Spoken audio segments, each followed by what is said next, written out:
Irmão Supermercados informa. Dentro de 5 segundos. TJS.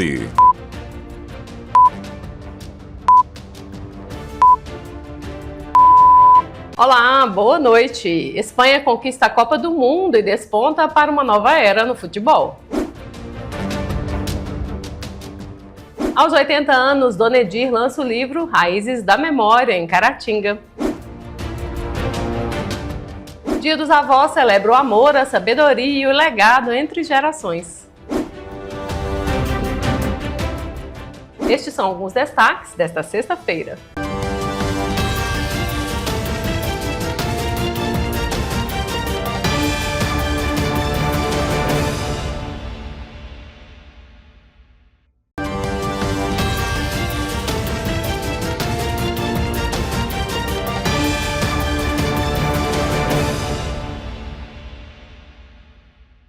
Olá, boa noite! A Espanha conquistou a Copa do Mundo de 2026 com uma campanha marcante. A equipe dominou a final contra a Argentina, coroou um ciclo vitorioso iniciado com a Liga das Nações e a Eurocopa e viu o volante Rodri ser eleito o melhor jogador do Mundial. Será que a jovem seleção espanhola agora desponta como candidatar a manter a hegemonia nos próximos anos? Vamos conferir o último episódio do TJS na Copa com as análises do radialista esportivo Getúlio Dias.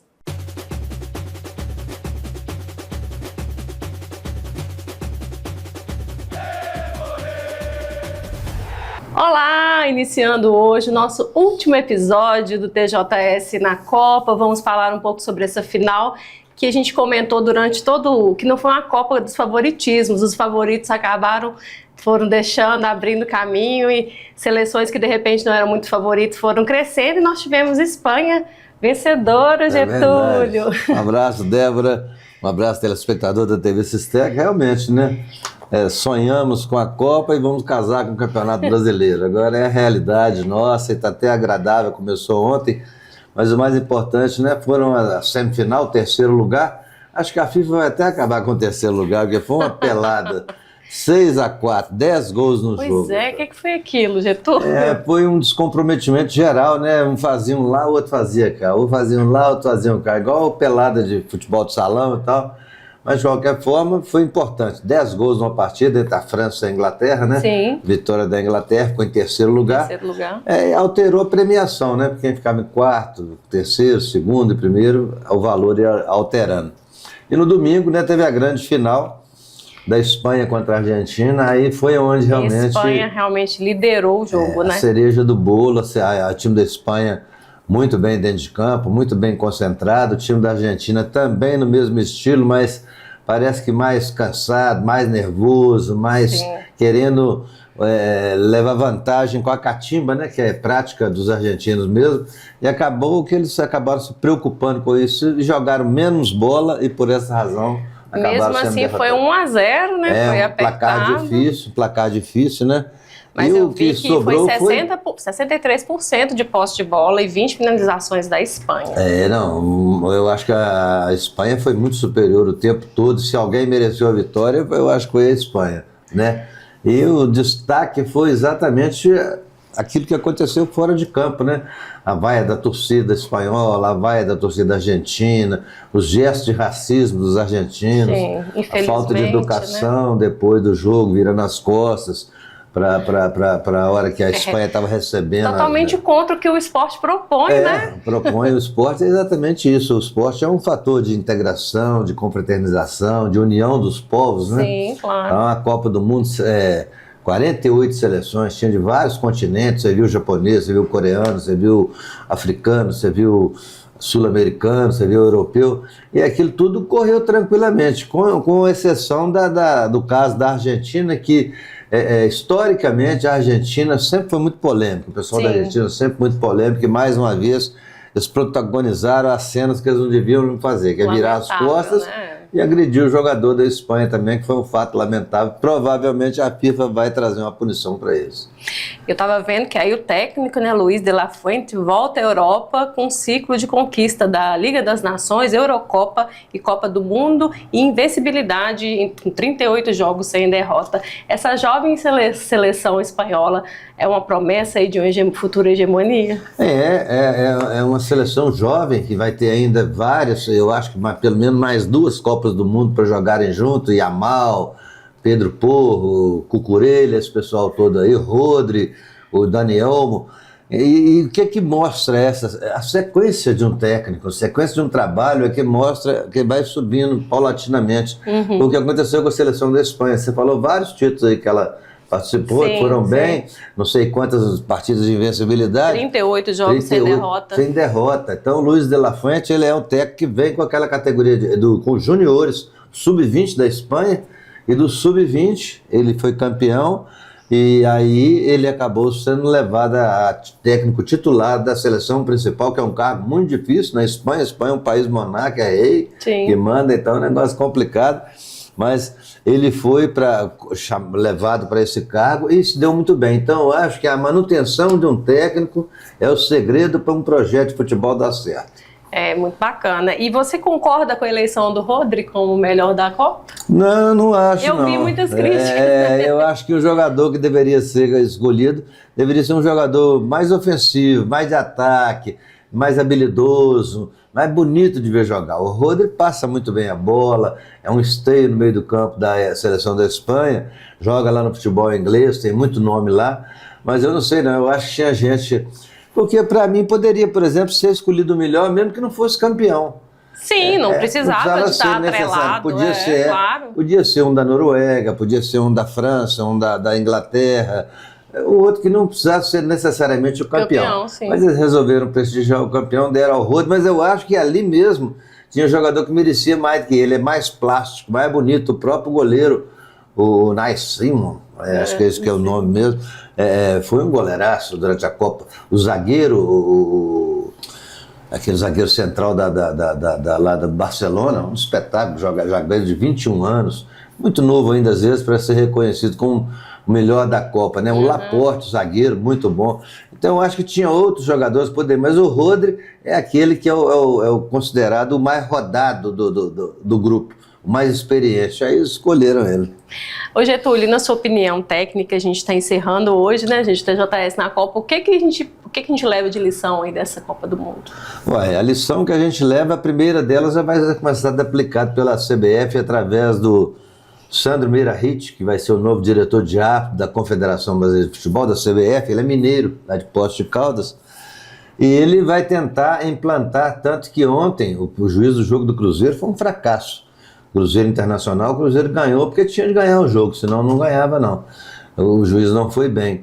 E numa entrevista antes, o Sandro Meirahit, que é o chefe da arbitragem do Brasil hoje, falou que deveria ter menos arbitragem e mais futebol. Ou seja, ser um futebol, uma arbitragem mais dinâmica, deixar o jogo correr mais, menos interferência do VAR e tal. Na arbitragem eu acho que vai levar muita coisa, porque aquela coisa do tempo, de não ficar prendendo na bola, eu acho que isso foi um ganho que a Copa mostrou para todo mundo. Esse é o primeiro ponto. E essa coisa das substituições, do tempo de parada, ou seja, são essas coisas, porque o outro lado que a FIFA mostrou, que a Copa do Mundo mostrou, é bom a gente nem lembrar para não copiar, como o caso do cartão anulado do jogador dos Estados Unidos. Quer dizer, então mostra que o Infantino joga de acordo com o interesse do país que está produzindo ali. Isso não pode acontecer dentro da competição de esporte, né? Como você tem influência para cancelar um cartão. É verdade. Então isso aí mostra que existe uma interferência, de certa forma, mesmo que superficial ou indireta, mas existe sim uma interferência e foi desagradável. O futebol nunca permitiu isso. Eu acho que essa Copa mostrou muito pra gente, aí, sem ser o seu olhar técnico, meu, de como a política influencia no futebol, como o marketing muito marketing, muita propaganda, né? Então, realmente, assim, o marketing digital e a política, a gente viu muitas coisas, e não foi só isso, isso foi uma coisa que, mas a gente teve muitas seleções que sofreram muito com questões para entrar nos Estados Unidos, questões diplomáticas, tinha seleção que tinha que jogar e no mesmo dia retornar para o México, coisas cansativas, então, assim... E depois você viu o Donald Trump lá querendo tirar fotografia com o presidente da República dos Estados Unidos querendo dando de papagaio de pirata, quer dizer, um negócio chato. Mas foi bacana que eles esperaram ele sair, só tiraram a foto. Você está falando da influência do futebol na política, da política no futebol. Isso é muito ruim, o Trump está indicando, está querendo que o Gianni Infantino, presidente da FIFA, seja o presidente da ONU. Ele já quer que seja presidente da ONU. Gente. Então, quer dizer, um negócio que não vai dar certo. É um casamento que definitivamente não vai dar certo. Toda a vida que o futebol se aliou à política ou vice-versa, a coisa não deu certo. Pois é, a gente espera que isso não aconteça em 2030, que a Espanha, Marrocos e qual outro? Nos outros que vão Portugal, né? Espanha, Marrocos e Portugal, que vai sediar, a próxima 2030. Copa? Pois é, não é no Cone Sul, não Uruguai, Paraguai, Argentina? Não, eles já falaram. Lá já falaram? Marrocos, Espanha? E Portugal, eles estão pertinho ali. Estão pertinho. E a Espanha, bicampeã, vai jogar em casa, né? E a gente espera que a gente não veja essas questões que foram lamentáveis, realmente. A gente sabe que pelo menos essas questões diplomáticas, a gente espera isso, não vai ver isso acontecer. Parece que aconteceram nem 15 jogos no México, nem no Canadá. Nos Estados Unidos aconteceram 80 jogos. Também esse negócio tem que ser... O negócio tem que ser equilibrado, né? Verdade. Colocaram o México e o Canadá só para poder dizer que tem 3 países, 3 continentes. Mas não, eu acho que faltou equilíbrio. Realmente, o Donald Trump influenciou muito e o presidente da FIFA deixou a influência dos Estados Unidos acontecer. Pois é, mas é isso aí. Ano que vem tem Copa do Mundo Feminina e a gente agradece a vocês todo esse tempo que estiveram conosco. Eu quero agradecer muito ao Getúlio, que aceitou meu convite, esteve aqui comigo. Eu estou aprendendo de futebol, até minha equipe falou, você já está sabendo de futebol. E a gente espera estar junto em uma próxima ocasião. Obrigada, Getúlio. Um abraço, Débora. Um abraço, telespectador da TV Sistec. Tchau, tchau.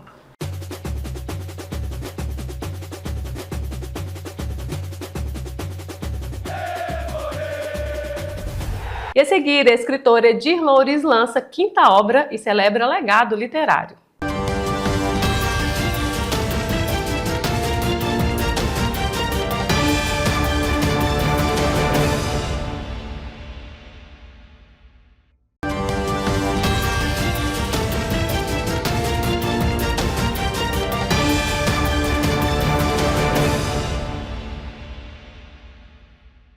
O Espaço Cultural FUNEC foi palco no último sábado, 18 de julho, do lançamento de Raízes da Memória, 5º livro da escritora Edir Loures do Nascimento. Aos 80 anos, Dona Edir emocionou familiares, amigos e admiradores ao compartilhar memórias que retratam sua trajetória de vida, reafirmando a força da literatura como legado para as futuras gerações. Há quem escreva capítulos. Dona Edir escreve raízes, e quanto mais profundas, mais elas sustentam histórias que insistem em florescer. Na noite do último sábado, o Espaço Cultural FUNEC recebeu familiares, amigos, admiradores e representantes da cultura para celebrar o lançamento de Raízes da Memória, livro que reúne recordações da infância, as vivências mais recentes de uma trajetória marcada pela sensibilidade. Eu inspirei no passado, porque lembrando as lembranças, né, que eu busquei, profundas, e as mais recentes. E então, né, das casas antigas, do tempo do meu pai, as lembranças que me vêm na mente eu escrevo. Aquilo que sai do coração, que vem de dentro mesmo. Se a memória é o solo, o incentivo é a água que faz nascer novos sonhos. Dona Edir realizou o desejo de publicar seu primeiro livro depois dos 70 anos. Hoje, aos 80, segue provando que a idade não limita projetos, apenas amplia as histórias que merecem ser contadas, como reforçou a sobrinha de Dona Edir, Luciana, que mora na Austrália. Quando entrei no mundo das letras, foi como abrir uma janela. A vida ficou mais leve, mais clara e mais bela. A gente fica até emocionado porque saber na idade que ela tem e como ela começou foi assim para nós, sabe, algo que inspirou todos nós até ler mais. Estou muito feliz de mais uma vez poder estar aqui para mais uma vez homenageá-la de uma forma assim tão querida e que ela é muito querida por nós. As palavras da escritora também encontram abrigo no reconhecimento da cidade. Para o Legislativo, apoiar iniciativas como essa é uma forma de preservar a identidade cultural e incentivar que novos autores também escrevam suas próprias histórias. Para nós, do Legislativo, se constitui uma honra poder contemplar essa caratinguense que já nesta idade resolveu, escrever. Para nós de Caratinga hoje, a Dona Edir é um exemplo de resiliência e de perseverança, uma mulher que tem lutado na vida e passado para o papel ensinos preciosos que nós não podemos deixar perder de vista. Entre telas, livros e afetos, a arte costura encontros. Amiga de longa data da escritora, a artista plástica Joaninha Abraão lembra que criar também é uma maneira de cuidar da alma. Todas as obras da Dona Edir são escritas de uma forma muito especial. São obras que têm uma qualidade na escrita e mesmo assim ainda tem a veracidade. As obras dela assim, vêm da alma, a partir do momento que ela vive todos os momentos, família, todos os amigos. Então a obra dela é uma coisa muito pura, muito bonita. Então isso é grandioso pra gente, é muito importante. Eu não falaria de força nem coragem, eu falaria de fé. Porque enquanto o mundo ao meu redor parecia ruir, uma mão invisível me sustentava. Mais do que um lançamento, a noite foi um encontro entre literatura e pertencimento. Para a Academia Caratinguense de Letras, acompanhar mais um capítulo da trajetória de Dona Edir é também celebrar a força da produção literária local e a permanência de quem transforma lembranças em patrimônio cultural. Festejar a literatura, principalmente sabendo da história da Dona Edir, que é uma história onde ela, desde pequenininha, sonha em escrever, mas ela não teve oportunidade de estudar, de poder trazer isso desde a infância e se encontrar aos 73 anos com o desejo de realizar isso, de realizar esse sonho, trazer essa poesia que vem direto da alma, para os leitores, para nós que lemos. Nossa, é motivo de muita alegria. Sou avó de 21 netos, bisavó de 17 também. E outros presentes estão chegando, notificando o amor que Deus tem. Mesmo enfrentando problemas de saúde, continuo firme, trabalhando e de pé, pois a força que me sustenta vem da esperança e da fé.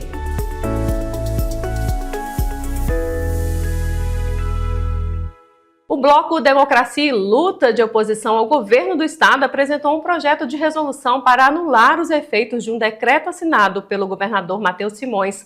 O líder do bloco, o deputado Ulisses Gomes, do PT, acusa o Poder Executivo de cometer crime de improbidade. O Bloco Democracia e Luta, de oposição ao governo do estado, apresentou um projeto de resolução para sustar os efeitos de um decreto assinado pelo governador Matheus Simões. O líder do bloco, o deputado Ulisses Gomes, acusa o Poder Executivo de cometer crime de improbidade. A denúncia foi apresentada em plenário durante a sessão desta terça-feira. O deputado Ulisses Gomes, líder da oposição ao governo na Assembleia, acusa o governador Matheus Simões de usar parte dos recursos da privatização da Copasa para o pagamento de dívida do Estado. Segundo ele, a aplicação desses recursos deve ser autorizada pelo Poder Legislativo e não pode ser definida por um decreto do Poder Executivo. O decreto 964 foi assinado pelo governador Matheus Simões no dia 29 de junho. Ele prevê a abertura de um crédito suplementar no orçamento no valor de quase 2 bilhões de reais. Desse montante, 900 milhões vem do chamado excesso de arrecadação. Embora o decreto não deixe claro, a oposição alega que esse recurso vem do valor obtido com a venda da Copasa, a partir de um processo de privatização autorizado pela Assembleia de Minas. O bloco oposicionista defende que o uso de um valor tão alto não pode ser definido pelo governo de Minas sem envio de um projeto para deliberação do Parlamento Estadual. O líder de governo, deputado João Magalhães, discorda. O artigo 61 da Constituição do Estado estabelece limite para a abertura de créditos suplementares quando a origem dos recursos é o excesso de arrecadação. Já as suplementações decorrentes de outras fontes observam a autorização prevista no artigo 9º da Lei Orçamentária Anual de 2026, aprovada por essa Assembleia, que permite remanejamento de até 30% da despesa total fixada na LOA. Assim, fica claro que o decreto observa os limites estabelecidos tanto pela Constituição Estadual quanto pela legislação orçamentária vigente. A lei é muito clara quando diz que a arrecadação deve ser votada aqui, na sua totalidade, ou seja, 8 bilhões e 300 milhões arrecadados com a venda da Copasa, tem que ser votado por lei na Assembleia, assumido isso também pela secretária da Fazenda em audiência pública e hoje cobrado, denunciado por nós. O projeto de lei propõe que seja sustado esse decreto e a gente vai fazer essa denúncia também no Tribunal de Contas do Estado para que essa correção seja feita e, obviamente, os responsáveis, consequentemente, o atual governador, seja a responsabilidade por esse crime, essa enorme pedalada que eles estão tentando fazer no orçamento público. Ainda durante a reunião plenária foi lida a mensagem do governador Matheus Simões, que encaminhou para tramitação na casa um projeto que muda a lei do IPVA. O texto isenta do pagamento do tributo o proprietário cujo veículo tenha mais de 20 anos de fabricação, exceto nos casos de ônibus, micro-ônibus, reboques e semi-reboques. A matéria também adequa a lei estadual a uma decisão do STF, que isenta instituições financeiras do pagamento do imposto nos casos de alienação fiduciária. Ou seja, quando um comprador deixa de pagar, por exemplo, as parcelas de um financiamento e o credor toma esse bem. Nesse caso, é o devedor e não a instituição financeira que fica responsável por pagar o imposto. No próximo bloco, o Ministério Público denuncia motorista por acidente que matou pai e 2 filhos na BR-116 em Inhapim.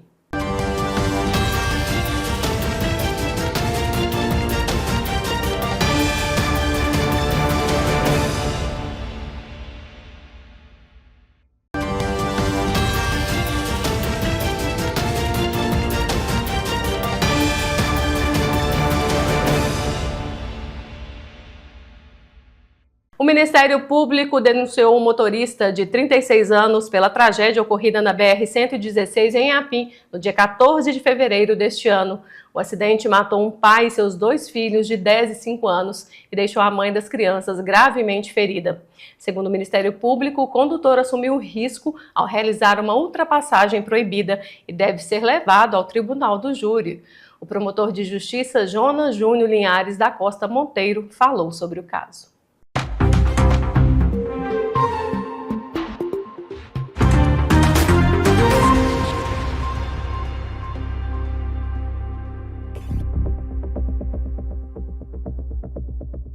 Mais um caso aqui, ocorrido na nossa comarca, né, que nós estamos finalizando a parte da investigação inicial e apresentando uma denúncia criminal. Né.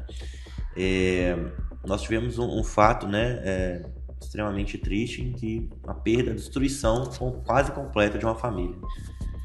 A morte de 2 crianças, de um pai e quase a morte da mãe, né, que sobrevive por milagre, mas também com enorme risco de vida e também destruída psicologicamente. Uma violência que agora nós estamos enfrentando é a violência no trânsito. Essa tem matado muito mais, mas muito mais mesmo, do que aquela violência na rua. Então a chance de um cidadão, né, morrer, ser assassinado no trânsito, hoje em dia, nas nossas BRs, é muito maior. Então nós estamos também, e também é nosso papel, né, como promotoria, né, atacar esse tipo de violência. Nesse caso, né, nós tivemos a destruição de uma família por uma ação desse autor, desse condutor. Né? Ele deliberadamente, né, por decisão dele, resolve adotar a conduta que coloca em risco, né, a vida das outras pessoas que estavam ali naquela rodovia.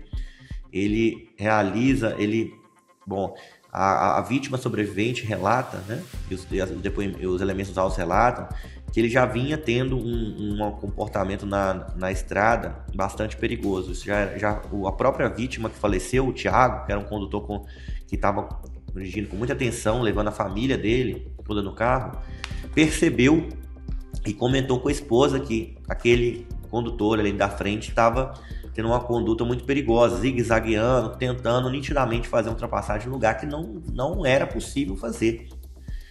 E ele já reparou isso. No entanto, esse condutor, mesmo ele atento, ele não teve meios de evitar, né, essa colisão. Esse condutor, os elementos apontaram, né, que esse condutor ele empreendeu uma tentativa de ultrapassagem num lugar que completamente era impossível ali naquele momento, com faixa contínua, sem visualização, numa fileira de carros. Quando ele percebeu que era impossível essa ultrapassagem, ele volta, né, para se encaixar naquele espaço anterior, onde não havia mais condições, não havia mais espaço, e ele força uma entrada, um retorno, né, à sua mão. Isso causa, né, provoca uma colisão traseira, né, mas causada pelo condutor da frente. O condutor da frente, que é o autor, conseguiu ainda manter o carro e não sair da pista, mas o condutor, a vítima, né, que estava conduzindo atrás, não conseguiu aquele impacto da colisão, né, que fez com que ele perdesse, o carro saísse do controle, né, pegasse uma trajetória oblíqua, caísse numa depressão, né, num barranco e em seguida num lago, fazendo com que eles morressem afogados de uma forma terrível. Ele, o seu Thiago, o jovem Thiago, faleceu, meu pai, as duas crianças dele faleceram também, e a vítima Mônica sobrevive por milagre, também com grandes danos à sua saúde e destruída psicologicamente, né, em face dessa conduta desse autor, né. A família estava indo destino do Rio de Janeiro, com destino a Frei Gaspar, onde passaria o feriado de carnaval com seus familiares. Então, em razão da conduta desse autor, né, foram ceifadas essas 3 vidas e quase uma quarta, né? Então, o que o Ministério Público entende que esse fato ocorre por uma decisão deliberada dele, né, de violar completamente as normas de trânsito, sabendo que colocaria em jogo a vida daquelas pessoas, né, e ele, por total descrédito com a vida alheia, adota essa conduta. Aí pode-se dizer, mas ele se arriscou ao fazer isso. Mas ele não tinha o direito de colocar a vida dos outros em risco. Se a pessoa quiser fazer uma atividade perigosa, que arrisque somente a própria vida, ela pode fazer. Agora, colocar a vida das outras pessoas, né, inocentes em risco, em jogo, ele não tinha esse direito de fazer. E ao fazer isso, ao escolher fazer isso, né, ele então assumiu o risco de matar aquelas pessoas, o que infelizmente veio a acontecer. Você não pode adotar uma conduta que coloca a vida de outros em risco. E o que mais tem trazido mortes, né, para as pessoas aqui na região são as estradas. E nós vamos dar uma atenção muito forte em coibir essas violências e mortes no trânsito. Eu preciso que esses autores entendam que eles vão pagar caro por isso, inclusive com prisão, com cadeia, que é o nosso objetivo aqui. Uma medida debatida pela Comissão de Meio Ambiente e Desenvolvimento Sustentável atende a diretrizes do novo Marco Legal do Saneamento, que estabelece a universalização dos serviços até 2033.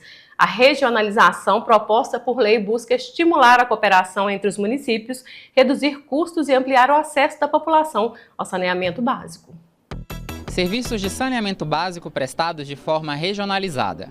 Essa proposta de uma lei aprovada aqui na Assembleia no ano passado e que foi tema de uma audiência da Comissão de Meio Ambiente nesta terça-feira.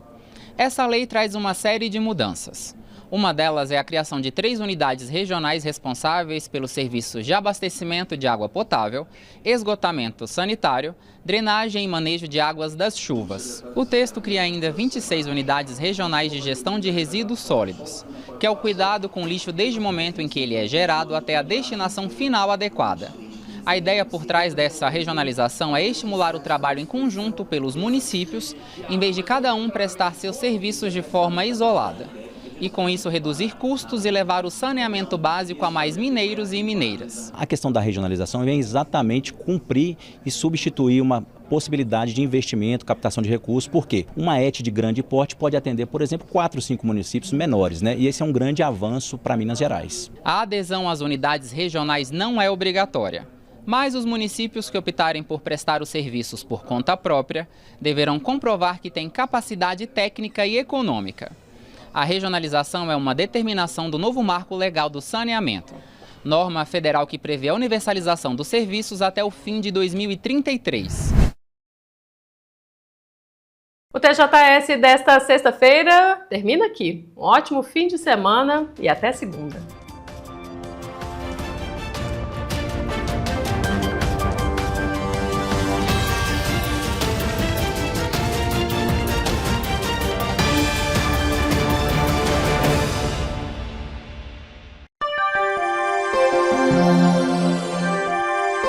Música